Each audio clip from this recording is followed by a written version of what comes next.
of the invisible battle. So, well, some people might think, well, you're a Christian. You shouldn't have those things. What would you say to that? Just because you're a Christian doesn't mean that you're immune to the things of the world, and because we, especially in our culture in America, we are bombarded with just anything and everything that distracts us from Jesus and distracts us from, a godly thought process. I mean, it's in advertisement, it's in TV, it's in, it's really just in everywhere you look. But that's really where it becomes more and more important to, understand that the thoughts that come in your head don't necessarily originate in your head. They may originate from external stimuli. Yeah. And, something gets in there and then it just kind of bounces around for a little while. And if it bounces around too much, that's really at a point where you have to make a decision. Am I going to take this captive? Right. Or, now if you're somebody that has the struggle with the ADHD, the spiraling, the anxiety, that's not as easy to do. Right. But, I'll let you continue with your notes. Well, one of the biggest misconceptions is that Christians shouldn't struggle with mental illness. Right. But that's not what we see in the Bible because, yes, I'm reading from my notes, but following Jesus doesn't make us immune to anxiety, depression, OCD, trauma, or other mental health struggles. So if it did, then why? Let's find some scripture that talks about. Okay, Proverbs 12:25. Anxiety weighs down the heart, but a kind word cheers it up. Psalms 34:18. The Lord is close to the brokenhearted and saves those who are crushed in spirit. Matthew 11:28. Come to me, all ye who are weary and burdened, and I will give you rest. Okay, so if it's not real, why is it in the Bible? Why does God show us what he can do for you if it's not real? He wants us to cast our anxieties and our worries on him. I think it's Luke 12:25 that says, that's what it is. I had it pulled up. When it comes to worry or anxiety, who of you by worrying can add a single hour to your life? That's NIV. I know it's worded differently in different versions, but the point of it is, what good does worrying do? Now, again, for somebody like me, that's easy. Okay. Bible says not to worry. All right, I'll stop. Yeah. But for somebody that has mental health struggles, it's not as easy to just hear that. That takes something, you really have to internalize it, I think. Yeah. And you can speak more to that. I'll try. I'm not going to speak out of turn on this. Well, the older I've gotten, the more I've wanted to recognize all of it, because I always thought it was the obvious things like, anxiety or OCD, but I started realizing my reaction to things that I didn't realize before.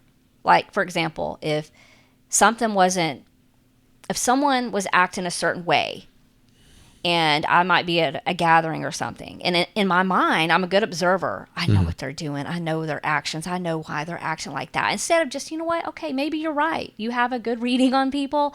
I would get so bent out of shape. Like, no, I have to understand it. And that might be where the OCD, the spiraling in my mind was happening. And I would get angry at that person. They didn't know it, but you caused me to spiral over you. Right. And I had to recognize these things because this stuff can affect your relationships. Yeah. It can affect you holding a job. Kind of had a little bit of that yesterday morning. Well, remind me, because I have it so much that I don't know.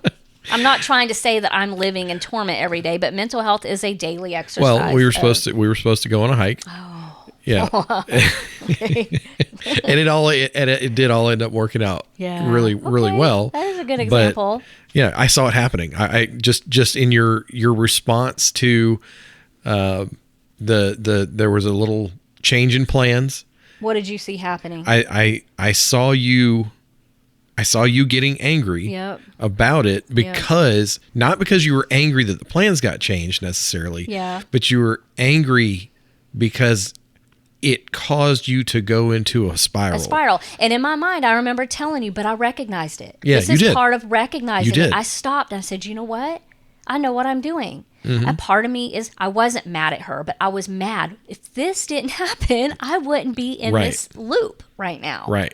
And so that's why recognizing it is good for us, because I was able to stop. Now, you told me, hey, you're like, I don't know what you said, overreacting or something. I think you know what words not to use. So I don't know if you used that one. I probably did. No, probably was not the right word to use. I still have not figured it all out on my end. How to engage with you when I see what's happening. But I saw what it. happens with some people like this, and these are little subtle things that are not so subtle that I was dealing with that I didn't recognize till lately. Like, I've been talking about this season that I'm in, like, God, why am I'm trying to reinvent myself and all this stuff in my 40s, and I can't. I feel rejected by the job market. I feel like I don't belong, and I feel like God has been whispering in my ear, I'm doing something bigger in you. Yeah. Like, you have a lot of your mental health figured out, but there's still struggles that affect you in your jobs, affect you in things. And if you let me work on that with you, we can get there. And then that stuff will come. Yeah. Because one of the last jobs I had since I've worked for my dad is with I don't know if I should name the name of the company. The photography? Baby. Yeah. The baby photography company at the hospital. And so I had this boss that at first I had no problem with her. I liked her. She, you could tell she kind of had some things too going on, maybe on the spectrum or something, which is fine. She had this thing about her that would trigger me.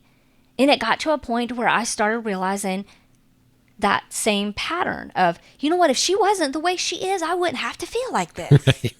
Right? So you're not really mad at the situation. No. You're mad at the fact that the situation is making you feel a certain way. Yeah. If that makes any sense. But the good thing about it is being able to recognize this stuff. It's new to me. Yeah. I don't even know what to call that. You don't have to go to a doctor all the time to realize these things. But seeing that, I started noticing, like, even in like friendships, I get very clingy. And then I start getting worn out. And I never realized that was a problem, right? Because I thought, oh, I love my friends. They love me. That's a good thing to have. It's not always, because what would happen is I would wake up every day and wonder, like, I would pump so much in. I'm more of one-on-one, like introverted. So I have like a leech on to people. Yeah. And so I kind of get too leechy, I think. And at first it's not weird because I'm not like a weirdo or uncomfortable, but I ask myself, did you check on that person today? You give a lot of energy. You love hard. I love hard. But you give a sometimes lot of energy to relationships. Well, it exhausts you. And it exhausts them. Yeah, but I see it happen because you get to a point where you initiate everything, and then when you realize it, you pull back a little bit, and then you get upset because the initiation isn't reciprocated. Yeah. You know. But these are things that I didn't know before. Yeah. So I'm constantly learning something new about myself. And even when Autumn went missing last week, after it was all over, I was like, wow, there's some good people. And there was a part of me that has been so focused on the anger in people. And I have this protective guard up where I'm like, I'm not going to trust you unless you give me a reason to. It's like I'm always protecting myself of something because I'm afraid of rejection. I'm afraid of being judged. You know, and one of the other things I deal with is, and I don't know how to pronounce it, but the body dysphoria, is that what it's called? Dysmorphia. Dysmorphia. I always say it wrong. I don't know. I may be saying it wrong too. But I have severe problems with that. Being born with club feet. I've always been insecure about my legs. You know me, I do leg day like 5 days a week, and I'm trying to constantly change them. Now, there's a healthy thing about it where if you feel insecure about something, go work on it. Go to the gym, do those things. Yeah. But when you allow it to have power over you, and your identity is around that, oh, I am this. I am club feet. No, you're not. These legs have gotten me. I have been an athlete. I climb mountains. And now that we do have things like social media, I have learned how severe this could be. And I had bilateral club feet. And some people in this situation that I am, I didn't have the Poinsettia method that like worked with the shoe therapy. I had to have all the bones broken in my feet and repositioned as a baby. And there are people out there that I've connected with that I didn't know before, because this is where social media can be positive, that have had their feet amputated. They can't work. They've had 30 plus surgeries. And I'm like, wow. I have allowed that, my calves are a little underdeveloped, or I get this little swelling around my ankles, to basically have all this power, instead of, look how many years I played softball. Look at the mountains I climb. So sometimes when we go to a hike and we come home, I think for you it's just like, okay, I went and climbed a mountain today. And to me, I'm like, I climbed a mountain today. I'm like, I did it. I have so much more, I care more about the bigger picture. And so, but it is a constant struggle, because if you have that thing with yourself too, the body image issue, because I was in a small group with women that had it, and I would look at them and I would be mad. You don't belong in this group. But it's because it's mental. When you look in a mirror and you believe something about yourself, then it exists. And that's where you get things like anorexia and stuff, you know? Because it all goes back to our brain. That's right. So when I think about somebody in the Bible, though, honestly, when I think about who I think about the most is Elijah. I don't know if you feel that way, but let me just go find my notes about him. You know, when he became overwhelmed with fear and exhaustion and loneliness, discouragement. I mean, he had just defeated the prophets and Baal. I don't want to say things wrong. And he witnessed God's power. He embarrassed the prophets of Baal. Exactly. But you know what, though? Let's talk about that on our level. Like, sometimes that kind of excitement can kind of cause things too. But then it was Jezebel threatened to kill him, and he fled off into the wilderness. Right? And so in 1 King 19:4, he says, "It is enough. Now, O Lord, take away my life." He wanted to die. And I talked about that on the last podcast, where I said that one morning I was done. I'd had enough. I was still in my addiction.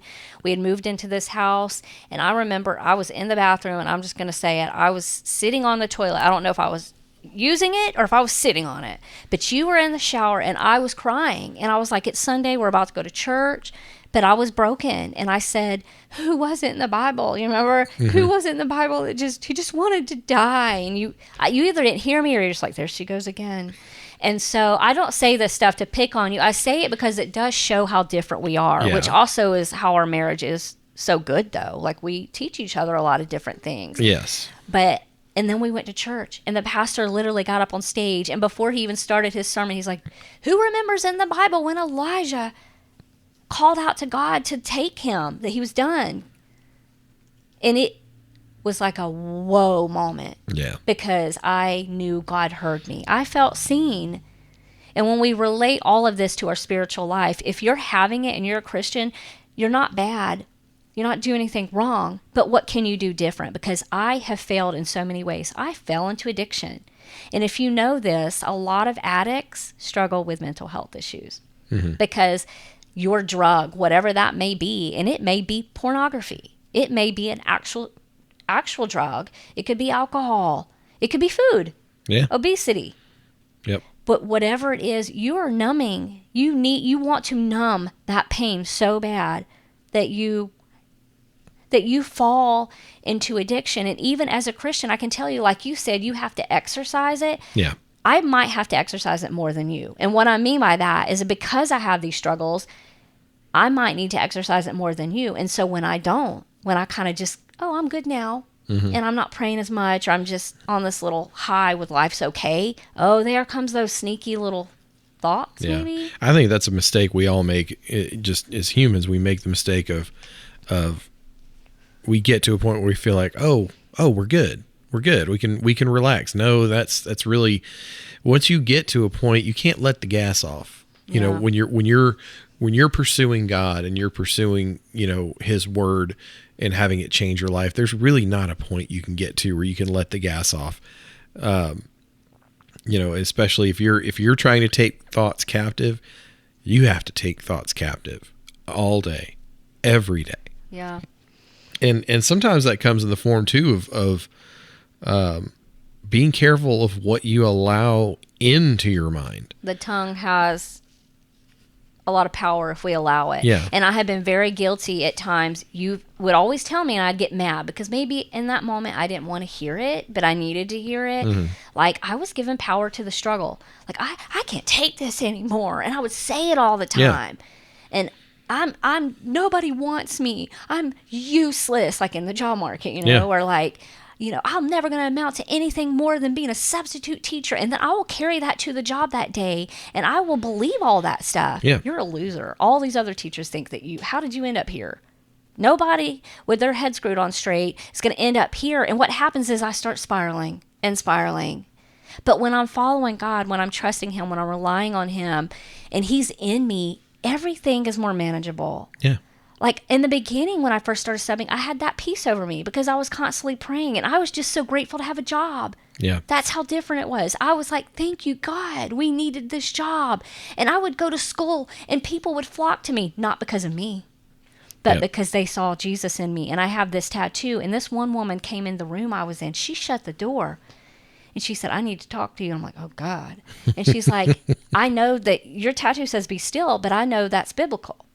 And she started sitting down and opening up to me about her husband being very abusive and that he was very addicted to porn and was putting things on her to do that she could not do in the marriage. And so she ended up leaving him, but it's kind of like he's draining her financially and there's kids involved. And what I'm saying is in the beginning, I didn't put my identity in that job. I was so thankful that God was like bringing people to me because I was so close to Him that He's like, I don't need you, but I want you because you're usable. And then as time would go by, all of a sudden, because this is what happens, as time would go by, I would get back in my head.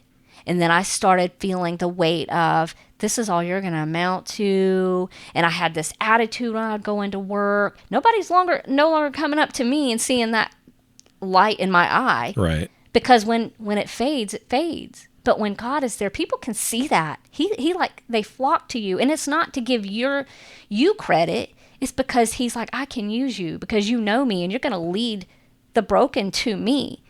And that's the reality is like when I am trusting Him, I feel like no matter what I'm going through, I was in the pool earlier and I was getting so emotional because I was like so happy about what God is going to do in my life soon. And I don't even know what it is. Yeah. But I was praising Him for it because you know what? School starts back in a month. And do you think I want to go back and sub? I don't. But I didn't even see it. My prayer had changed. It was, God, if this is what you want me to do, I know you're going to give me the ability to do it. Yeah. And that's how different it is with what we allow to come out of our mouth. Yeah. What we allow to go into our hearts, into our eyes, into our brains, and then the things that we then really, I mean, it's you know, what is the Bible says, Jesus said, it's not what goes into a man that defiles him, but what comes out of his mouth. But, you know, the stimulus that we get can oftentimes, you know, corrupt our thought processes. And we can look in Philippians 4:8, where Paul says, finally, brothers, whatever is true, whatever is honorable, whatever is just, whatever is pure, whatever is lovely, whatever is commendable, if there's any excellence, if there's anything worthy of praise, think about these things. What we put our thought energy into will affect the way we see the world. That reminds me of back when you used to watch Lifetime movies. Oh, a lot. Those oldie 80s ones. Yeah. Yeah. Yeah. And those things were twisted. They were. Yeah. And you know what? One of those stories actually hits close to home because my dad's business partner, Larry. Yeah. One of those stories that I would watch, that's his sister. Oh, wow. Yeah. But yeah, they're crazy. They are. Mm-hmm. And you would watch them a lot. And all the time. When I you know, when you were watching them, I think was one of the times that you were, one of the periods of time you were really into those, and you were also, you know, struggling a lot with depression, struggling a lot mentally. Yeah. And you turned them off finally. You know, I think we even read this. I think we even read Philippians 4:8 back then. Well, you said it to me, and like me, being me. I didn't want to hear it. I Right. was like, oh, you just mind your own business. Yeah. But then I started really thinking about what you had said, and I was like, I'm going to exercise this by not watching it. And it Yeah. changed. Yeah. But I think, and this was years and years ago, but I think we had gone over Philippians 4:8, and we had talked about that. And what, you know, you're putting those things in your mind, and then you're thinking about those things. Maybe you're not necessarily thinking about, trying to get away with murdering me. I hope not, because that's what most of those movies were about. The wife murderer her husband. It just made me feel a little more normal. Yeah, that is true. That is true. But that is the truth of it is when we think about negative things, Yeah. And we just sit there and just constantly think about all the things that are wrong, our outlook on life is going to be negative. Yeah. But if we take Paul's advice here and we look at the things in life that are good, and we think about, I'll go over the list again. We think about things that are true, honorable, just, pure, lovely, commendable, things that are excellent and things that are worthy of praise. We put our mind to those things, we start to see things in a more positive light. This is just, biblical cognitive therapy, really. I mean, in the Bible, Elijah, isn't the only one that, sorry, I did get sidetracked a minute. But I do want to read this verse because That's okay. Matthew 6:34, if I didn't already read this one. Therefore, do not worry about tomorrow, for tomorrow will worry about itself. Right. So, Why do we worry so much about tomorrow? Because that's how we're taught. We're taught to think about the future. We're taught to think about, what tomorrow is going to look like.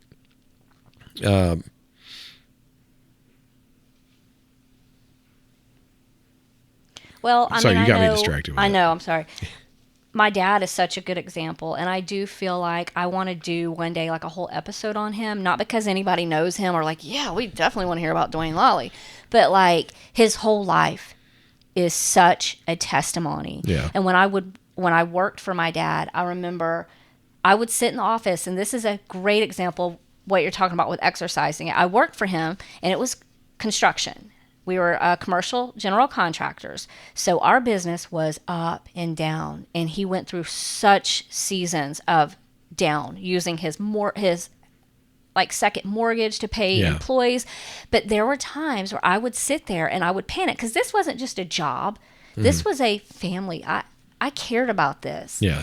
And I remember my dad. I just remember I looked over, and I would be sitting there and I would be looking at the numbers on the paper because, I'm not an accountant, but I was trained by our accountant to look at the numbers and know how to put things in categories and reconcile things. And I could just feel my heart pounding.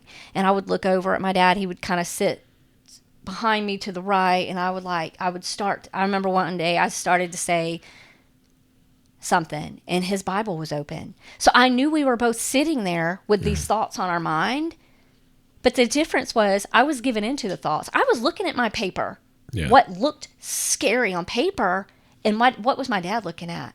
He was looking at his Bible, the Word, the promises of God. And you know what happened? I'm not going to talk about all that now, but just even in this moment, I will say my dad went from his house being on the auction block and paying his employees with his second mortgage and having no work. Yeah.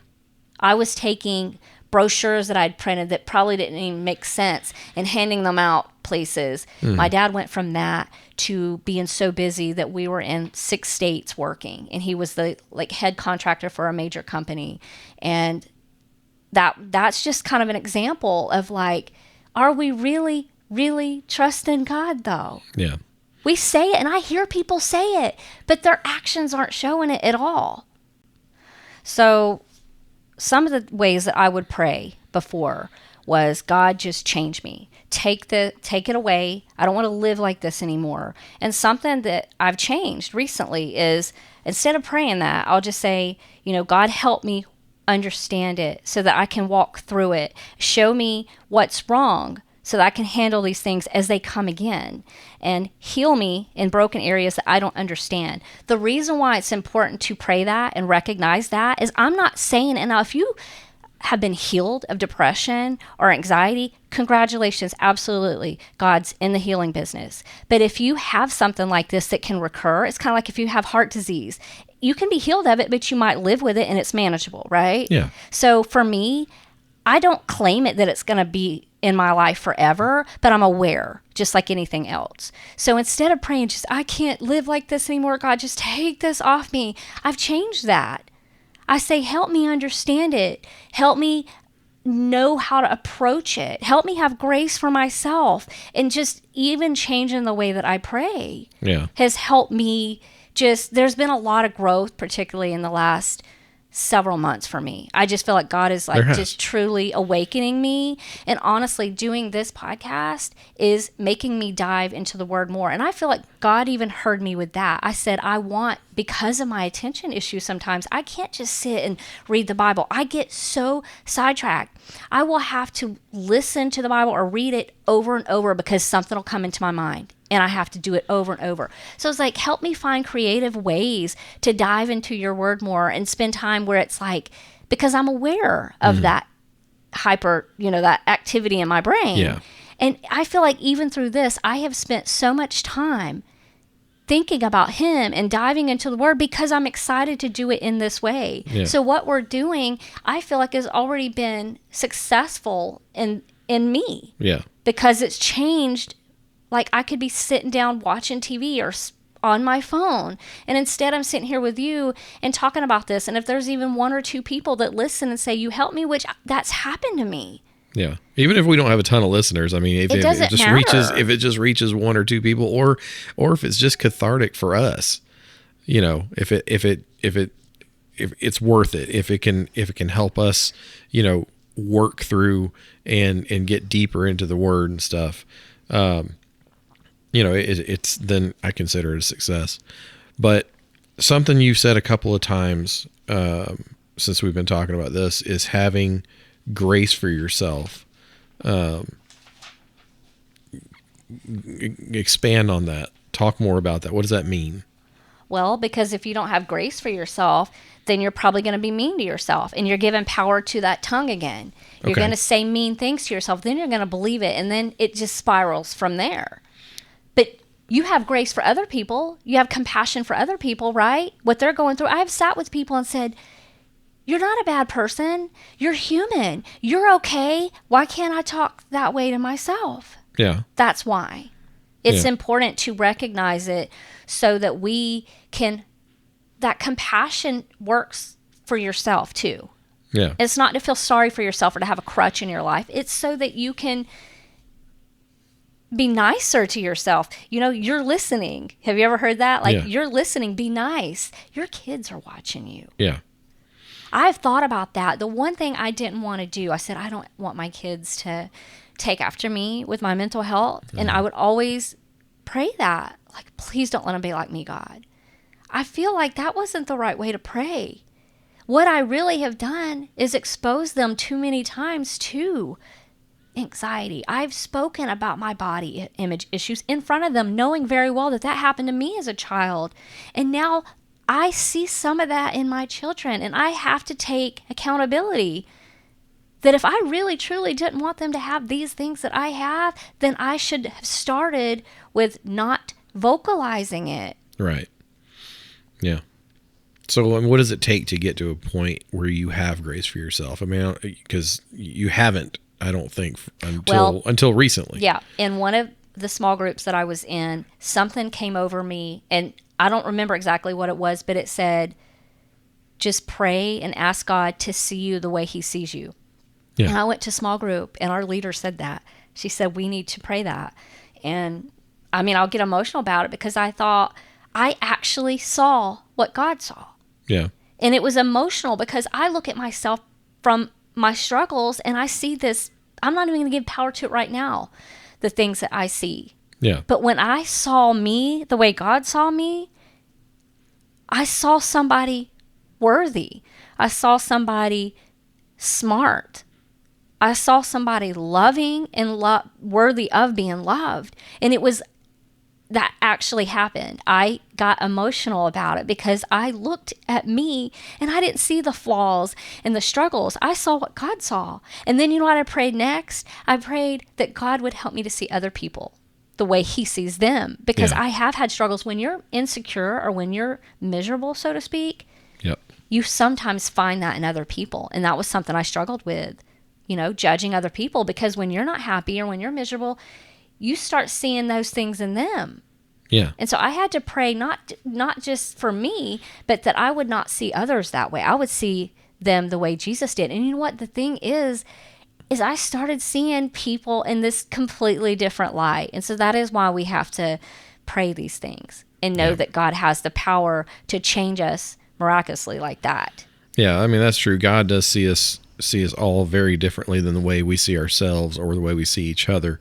I think listening, it was a few months ago, even listening to the devotional I listen to on the way to work every morning, the first 15 devotional, I think it spent like a week or during the week, it spent a lot of time talking about,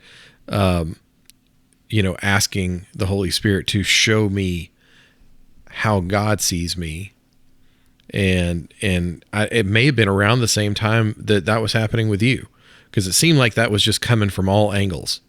To open our eyes so that we can see ourselves the way that God sees us, not the way the world sees us, not the way that we see ourselves, but just to then really see our value. I think there was a whole week of that podcast was devoted to, different aspects of mental health. And, again, like I say, I don't really struggle with issues with mental health, but even still, I was able to gain something out of that. One thing I think that stuck with me is, renewing our mind daily. Yeah. And that's Romans 12:2, again from Paul. Do not conform to the pattern of this world, but be transformed by the renewing of your mind. And that, that can go into, having a mind like Christ. All right. That's what we want eventually. We want to be able to think like him and react the way that he reacts. We want to emulate Jesus in everything we do. Now, as humans, daily, maybe even multiple times a day, we need to ask for that renewing of our mind. But it's not just so that we can have a Christ-like mind. It's also so that we can see ourselves the way that Jesus sees us, right? Yeah. Because when he sees us, he doesn't see a failure. He doesn't see somebody that's just not smart. He doesn't see somebody that's not capable, all right? He sees somebody that he loves, first and foremost. Think about the way we see our children. Yeah. When they mess up, we're upset, but we still love them. Yeah. We still see them as our child. Right. Yeah, we don't look at our child and think, what a failure. Yeah. We don't look at our child and think, you're an idiot. You're not smart. We don't look at our child and think you're never going to amount to something. We look at our children, we see all the potential, and we see all the things that can be. And that's how God sees us. He sees us as, he sees us as his children. Yeah. Yeah.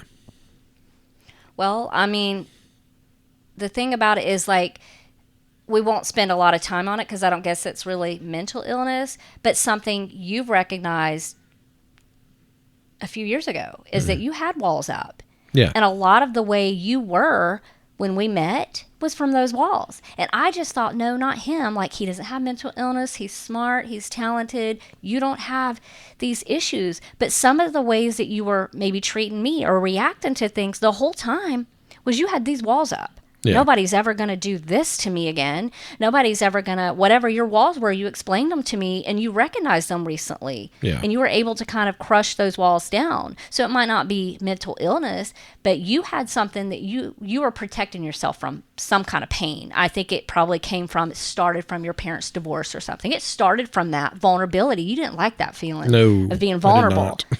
You can mention that for a second, because now I feel like I'm just saying this and talk about your own wall real quick and like how you recognize that. It was through the struggles that we've had the last few years where we're like, we're either going to make it or we're going to fall apart here. And you're right. The walls I put up were, essentially to prevent me from getting hurt again. But whereas those walls might have prevented that, they also prevented me from being able to really empathize with people. Yeah. And empathize with you, which is why it took me so long to understand your mental health struggles, and be able to offer any kind of support other than get over it. We laugh now. Snap out of it. Yeah, we can laugh about it now, but we can because we've overcome it. But if you're dealing with that, please. Yeah, and I had to work on, I had to work on those walls. I had to pray for them to come down so that, I had to be vulnerable for you. Not that I had to be weak, but I had to allow myself to be vulnerable enough to understand what you were struggling with. Not that I was going to be able to solve the problem, but because that's another like a jigsaw puzzle. Well, and that's another one of my, my go-tos is I'm a problem solver. You come to me with a problem. Sometimes I know you just want to vent, and my go-to reaction is let's fix it. Yeah. Let's let's get the toolbox out, whether it's a physical toolbox or it's an emotional toolbox. Sometimes people just want to be heard. Right. But now you know that. Like some people just have that trait. They want to fix things. Yeah, but sometimes people just want to be heard. Yeah, my Mr. Fix-It mentality made you want to close off. Yeah. And that wasn't healthy for you because sometimes you just needed to let something out. And you weren't able to do that because you didn't want it fixed. A lot of times just letting it out is what relieves the pressure, so to speak, I think. Yeah. But now that I know sometimes I just got to let you talk and I just have to hear it. And I don't need to offer a solution. And I think that's been a lot better for your mental health journey, that I can be a sounding board rather than a repairman.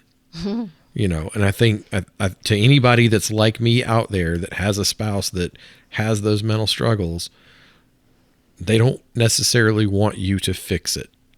They want you to understand. But the biggest thing about recognizing this stuff is you will see your marriage come together in such a powerful way. Like, we know we love each other and we want to be together, but if you don't recognize some of these things, your marriage might fall apart over it. Yeah. Over something that's totally fixable.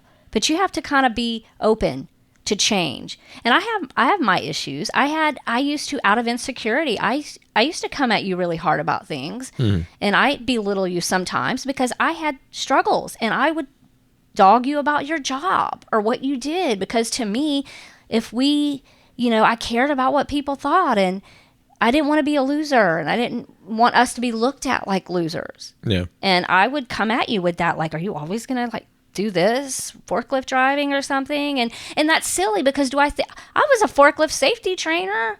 I mean, the point is, these are deep rooted insecurities that I had in me. I don't look down on anyone that does that. By the way, I drove a lot of heavy machinery when I worked for my dad. Yeah. The bigger picture here is, and I scrubbed toilets recently, and I'm proud of it, because when you become humbled, the thing I do love about God is I was like, I'm glad that my life is not like perfect and I have a silver spoon in my mouth. It could be a little easier, but sure, these struggles have been so enlightening. And, even our house, it's old, but the way that we didn't know if we were going to get a house after this whole pandemic and my dad passing away, and the way we sold our house and it wasn't God's plan. I look at our house where some people might just be like, it's just an old house. Like, is that really where you want to live? I'm just so thankful. Like, sometimes I just look at things that are really small to some people, and I just think, I just love that window over there, and I just love that I can see greenery when I look outside, and it just makes you look at things different. Mm-hmm. I don't look around and think, man, it'd be nice if I had like 6,000 square feet. I see things Of course I want to farm. We do Right. know that. Sure. But for the you're- most part, I really appreciate the really small things. But you're practicing Philippians 4:8, right? Yeah. You're thinking about the good things. You're thinking about the things that are blessings in your life. You're not thinking about, well, I don't have this, What I don't don't have have. that. And if you sat around thinking about that stuff, you would spiral and you would end up in a depression, Yeah. right? Yeah, I would, because I have. Yeah. I mean, it's I don't know where I was going with that. Are you pausing it? No. Oh. But I mean, we could go on and on about mental health. Obviously, there's so many levels and parts to it. But I think the biggest takeaway from it is just that you're not a bad person. You're not ungodly, or, oh, Christians don't go through this. That's a misconception. Christians don't struggle with things. Have grace for yourself. Like, recognize it. Get help. If someone in your life is making fun of you for it, then pray for them. They don't know. They don't understand. Yeah, I don't think we've really even completely gone as far and as deep into the subject as we could. I mean, we've kind of barely scratched the surface. I mean, we didn't really get too much into the stigma around medication. Yeah. Which we can do that another time. I think medication is a little scary for me because I don't want to sound like I'm giving advice. Right. And I'm treading lightly because of that, because I am not against it. Mm-hmm. But for me, I don't want to be on it all the time. There have been times where I have recognized, for example, grief. When life really is, like the way the doctor explained it to me, sometimes trauma, because I have been diagnosed with PTSD after my dad passed away. Yep. He said, you're going to have to be open to medicine again. Because to me, I was like, I don't like the side effects. I'm just going to cope. He's like, sometimes the trauma can be so severe that it can't just go back. Exercise and things like that are not going to help it. You need to get them regulated and then you can get off it again. Yeah. And so that's what I did. Well, correct me if I'm wrong. I think it was Neva years ago, said Which something. Neva? We have two. Neva, right. Right, okay. What did she say about Christian women or Christian people in general being on mental health medications? I don't remember what she said. Well, I mean, you would have told me because I think it was something that she said to you guys on a. Was it positive or It negative? was positive. Okay. I'm just trying to remember exactly what it was. Some to the effect of, there's no reason to be ashamed. I will just say it. There's not a reason to be ashamed of being on medication. Right. And this is coming from somebody that, again, my position used to be, why do you need medication? Just get over it. But I understand now. Yeah. There's no shame in being on medication, because I think even you told me at one point, the medication got you to a point where your brain was calm enough where you could actually recognize what to do in situations where you were feeling anxious or you felt depression coming on. Well, those receptors are like the serotonin and stuff, like they're just out of control. Like the doctor would have to explain it better than that. Yeah. But it's actually a physical thing that's happening. And you need help from this medicine targets that stuff and gets some like back communicating. And it would calm that down. I remember you saying it left you, after you came off of a medication, you had learned while you were on it how to handle the situation so that when you were off of it again, yes, you were still able to work through it. Doctors give different advice, and that is why I tread lightly. I have people that in my family has said, my doctor said, I'll never be off this. I'm not going to mess with that. I'm not a doctor. Right. But what I have been told from the first doctor I talked about, Rosenberger, which was, a very compassionate, more small town, independent doctor. Yeah. He said, you go on this. This was with postpartum, 5 months. He said, you work yourself off it. You get into an exercise program. And he said, do all these natural things, because once that gets your chemicals back, you can get back in this. Because I guess now, if you suffer with chronic depression, that might be different. And you might be one of those that, because I don't suffer with chronic depression. So you might be someone, I'm not here to argue that with anybody. It was for me. Alexis, yours is more induced from this situation, or your anxiety got out of control. So in my case, let's get these chemicals back in line, and then you go back to the gym, and you go see a counselor. Talk therapy is amazing for me. And so for me, that's what works. I have been on medicine, 4 total times maybe. Yep. And the last time I did take it 2 years. And that was after Dad passed away. I had fallen into the alcohol problem. Grief was consuming me. Yeah. And there have been times where I've been so embarrassed. I didn't realize grief was a competition until I went through it. Yeah. It's a competition. Apparently, this person grieves better than you. That girl at your work, she went back to work 2 weeks after her dad passed away. And I was like, oh, I didn't know that this is a competition. Well, I mean, it's not a competition, but it may seem like that because other people don't understand your grief. Right. They don't understand the situation. But I mean, back to medication, there's, the point here was that there may be a stigma that, if you're a believer, if you're a Christian, you've got Jesus in your life, you shouldn't need medication. Well, that's wrong. There is no shame in being a believer, but being on medication if you need it. There's no shame in that. We want to dispel the myth that, if you're on medication, that means you don't trust God to be able to I'm on medication heal now. you mentally. Right. I forgot. Yeah, you're on Because Wellbutrin, right? Yeah, I'm on Wellbutrin. I'm not on, it's not an SSRI. So this is the first time I've tried something different. And lo and behold, because I have heard a lot of negative things about it because it doesn't work for everyone. Yeah. But see, people who deal with chronic depression, maybe it don't work. But for me, I don't know. It's been very helpful. Do I feel like I have to live on it? No. But for now, it's just helping me. It's like I can think more clear. I'm not stuck in a loop all day. I have more energy. So this has worked. Do I plan to be on it forever? No. But it's working now, and I'm not having a lot of side effects. So for me, the doctor and I came together, and we decided, and she added a little something in there for anxiety, but I only need that when I need it. I'm not taking it 3 times a day like I was. But you haven't been having anxiety attacks. I have not to had the level anxiety that you used attacks lately.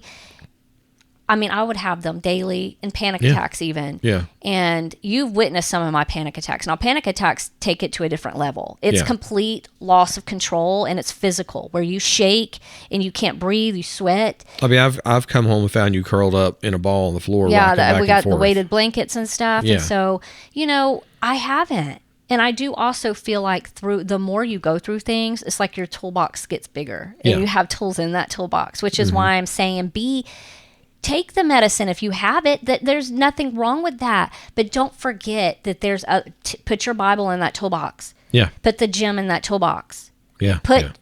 Take the sugar maybe out of your diet. Now again, this is not advice. I'm saying this is really for me. Yeah. I have my toolbox over here, and in that toolbox is my gym membership. It's the mountain that we climb. It's a lot of things. It's not just the Wellbutrin and the other thing that I take when I need it. It's these other tools. And I didn't have those tools before because I didn't know to have them. Right. But if you're going through things, just don't believe the lies and the misconception. We are in a world that's constantly going through something. Every time you turn around, if it's not gas prices or the housing market, interest rates, or God forbid your child is sick, there's children are sick out there with cancer, or you have cancer, or you have diabetes. I mean, all of these things can cause struggles in your mental health. Yeah. And they're very real to people. There's nothing wrong with you if you have these things, and don't listen to the people that say that there's something wrong with you, or you're not a Christian. Christians wouldn't go through that. Christians are human, but where Christians might allow it and not turn to God enough, that might be something. Because I have been guilty where I can honestly say I haven't done that enough, and I take accountability for that. Yeah. Yep. And again, I'll say to those of you that, like myself, that are married to someone that does struggle with that stuff, understand that understand that it's not, it's not just a pick yourself up by your bootstraps, and it's, not the kind of thing that they can just stop thinking about or stop feeling. And I would encourage you to, do some reading, do some of your own research on how to engage with your spouse or your friend or your child or your parent, whoever may be in your life that's struggling mentally. How can you engage with that person in a way that's constructive? You're not going to fix the problem, so don't think that that's going to be, you're going to, fly in there like a superhero and fix the problem. But how can you be supportive in a way that is actually constructive and can help this person trust you, as, part of the toolbox? Yeah. Yeah. One of the other things I will mention that I struggled with after I came through the postpartum depression, I thought, oh, that's it. I didn't know. Mm-hmm. I thought, that's it. I probably won't go through this again. But I did. So you're not a bad person, or it's not, oh, I'm not healed. Doesn't mean that. It's right. Just like I said, with anybody with heart disease or diabetes or something. Like, if you go through it again, you just pull that toolbox out and you learn to keep using it. But don't beat yourself up because, well, I went through that and I came through it. Why am I going through this? That's because our seasons change. Oh, now you might be dealing with loss of a loved one. Now you might be dealing with loss of income. Yeah. And you're reacting to it because it's in you're the way your brain works. So have that grace for yourself. Sure. And get the help that you need. Don't be mean to yourself. You're not a bad person because it reappeared. Yep. Because I struggled with that, thinking this probably won't come back because it's gone. But headaches come back. Yeah. It can come back. If God can have grace for us, we should be able to have grace for ourselves. Right. I think for the most part, we've touched a lot of things. I think that the more we speak on these platforms, this will come up again. Sure. But I feel pretty proud of what we did discuss. It takes a lot. Some people can't share like this. Yeah. And I do feel like that's what God gave me. He gave me the ability to be vulnerable and open because I truly do care about people enough to say, you know what, I'm not ashamed of this because I have a God that's bigger than my problem, and I want you to know that God. So if you don't know him, give him an opportunity to change your life. Yep. All you have to do is say that prayer, to ask him into your heart, and challenge him. If you're real, God, if you're struggling with if he's real, if you're real, God, I'm inviting you in to be open to this, and just pray that to him. But I do want to learn more of you and allow him in, because I could see how that might be challenging for someone. You didn't grow up in church. This is new to you. Yeah. But he is very real. And if you at least open your mind to it, stop allowing the world that tells you we're all crazy because we believe in God, or your God is some fairy, or the way the world wants to put us in a category is crazy. Yeah. Just be open to him, because he is the creator of the universe, regardless if you believe it or not. He created the sky and the moon and the stars, and that didn't just happen. No. The Big Bang Theory didn't just create all of this. If you're tired of struggling, you're tired of feeling like you don't have a place in this world, if you're tired of feeling like you're being attacked all the time, or you can't catch a break, and you're thinking things that are way out of this world that I won't say because it could be a trigger, but don't believe those. You are valuable, and your life it matters. Yeah, the God sees you is very special. Yeah, the God of this universe loves you specifically, and wants the best for you, and will come to you if you ask him to, and help you with your struggle. Let him renew your mind daily. And that concludes our episode for today. Please be sure to follow us wherever you listen to your podcasts. And we're going to go ahead and end in prayer. Heavenly Father, we lift up every person listening today. You know the battles they carry, the thoughts they can't quiet, and the burdens they feel that no one else sees. Remind them that they are never alone, never forgotten, and never beyond your love. Fill their hearts with your peace, replace fear with hope, and give them the strength to take one more step forward.